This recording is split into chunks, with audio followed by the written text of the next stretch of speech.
Hello everyone, exam special जेपीआईसी में आपका स्वागत है।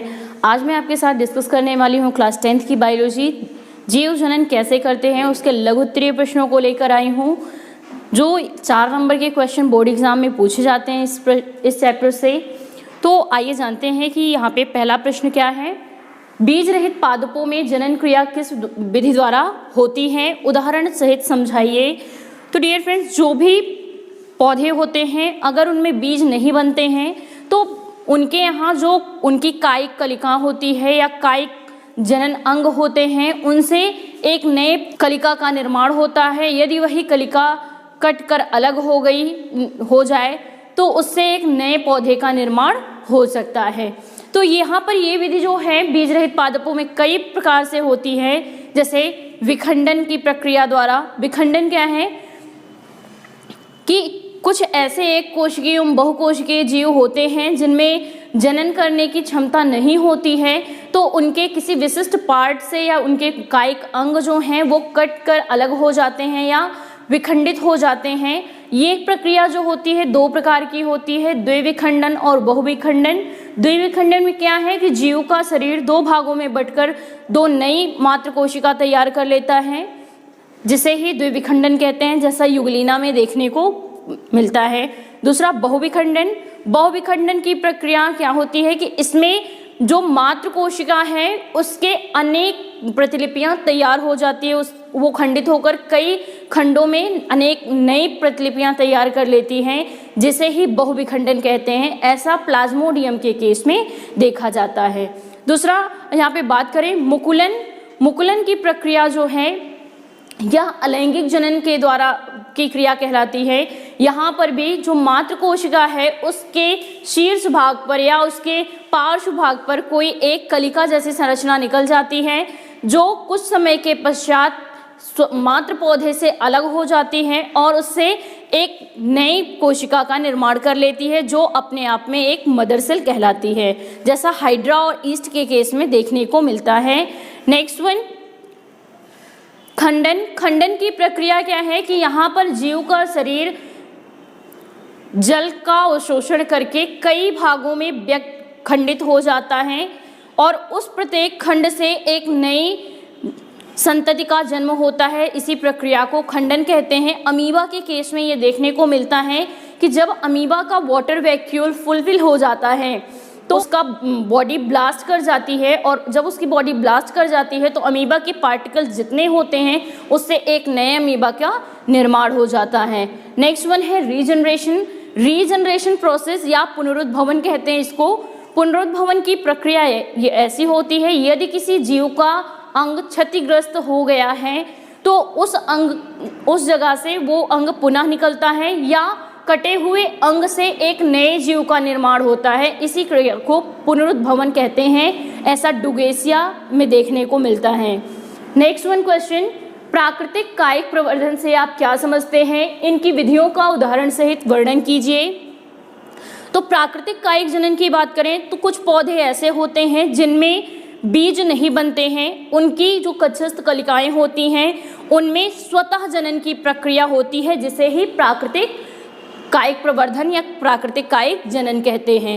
अब ये प्रक्रिया जो है वो कई प्रकार से होती है, जैसे तनों द्वारा, जड़ों द्वारा, पत्तियों द्वारा।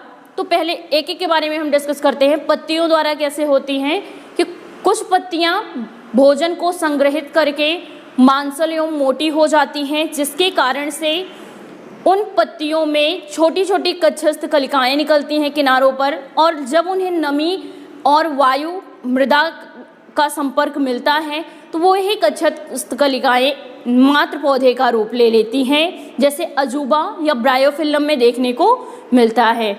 अगर हम बात करें यहाँ पे जड़ों के द्वारा प्राकृतिक कायिक जनन की प्रक्रिया कैसे होती हैं, कुछ जड़ें ऐसी हैं जो भोजन को संग्रहित करके फूल जाती हैं, जैसे शकरकंद और सतावर में देखने को मिलता है कि इनकी जड़ें भोजन को इकट्ठा कर लेती हैं, संग्रहित कर लेती हैं और उसमें स्वेलिन की क्वालिटी आ जाती है, जिसके कारण से ये स्वेल करके कई भागों में विभाजित हो जाती हैं। जब इनकी जड़ों को हम काट कर अलग कर देते हैं तो उससे एक नए मात्र पौधे का निर्माण हो सकता है। नेक्स्ट है तनों के द्वारा जनन, जैसे कि आप ट्यूबर में देख सकते हैं, जैसे कि आलू कंद में है कि जो एकमात्र तना है आलू का वो भोजन को संचित करके फूला हुआ होता है, और जब उसके अनुकूल परिस्थितियां आती हैं तो उसमें छोटे छोटे आँखें आ जाते हैं, और उन्हीं आँखों को अगर काट कर अलग कर दिया जाए और भूमि में प्रवर्धित कर दिया जाए तो उससे एक नए पौधे का निर्माण हो सकता है। तो नेक्स्ट वन है कृत्रिम कायिक प्रवर्धन पर टिप्पणी लिखिए। तो डियर फ्रेंड्स, यहाँ पे कृत्रिम कायिक प्रवर्धन की बात की जाए तो कृत्रिम कायिक प्रवर्धन जो होता है ये मानवों के द्वारा कराया जाता है। यहाँ पर प्रकृति का कोई भी रोल नहीं होता, इसलिए इसको कृत्रिम कायिक प्रवर्धन का नाम दिया गया है। तो कृत्रिम कायिक प्रवर्धन के बारे में एक चीज़ है कि यहाँ पर किसी भी ना प्लांट से ना ही किसी सीड से ना ही किसी अन्य तरीके से प्रजनन की क्रिया होती है, इसलिए मनुष्य इसको क्या करते हैं, कटिंग और ग्राफ्टिंग के थ्रू इसकी नई नई वैरायटीज़ या इसके प्लांट्स को बनाते हैं। जैसे पहला है दाब लगाना।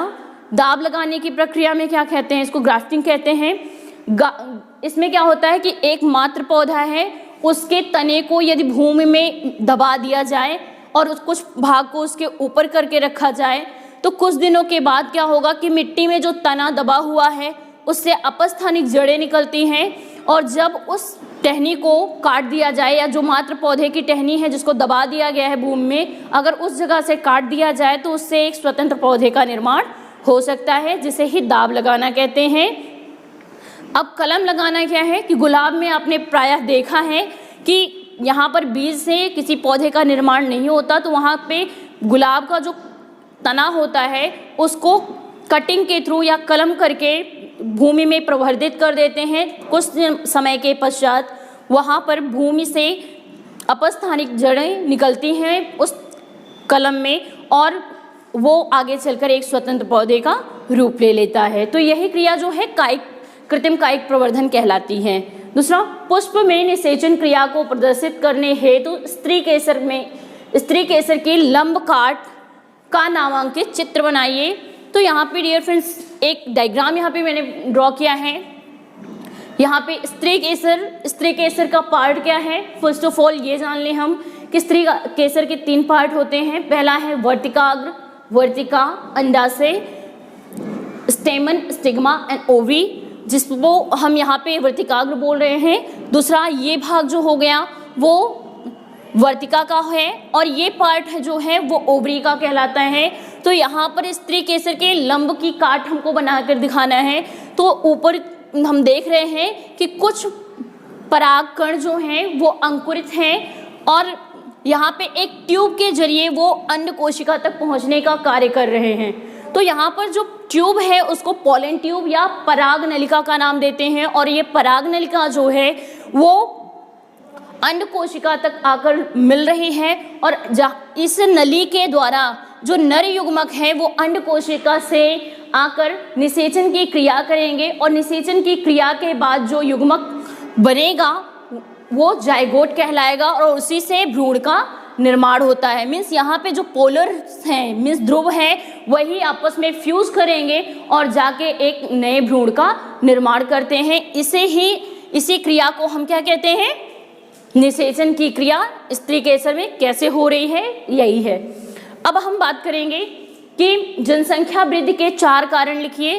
तो डियर फ्रेंड्स, जनसंख्या वृद्धि होने के 4 कारण मुख्यतः हैं। पहला है निम्न सामाजिक स्तर, लोगों में जागरूकता कम होती है,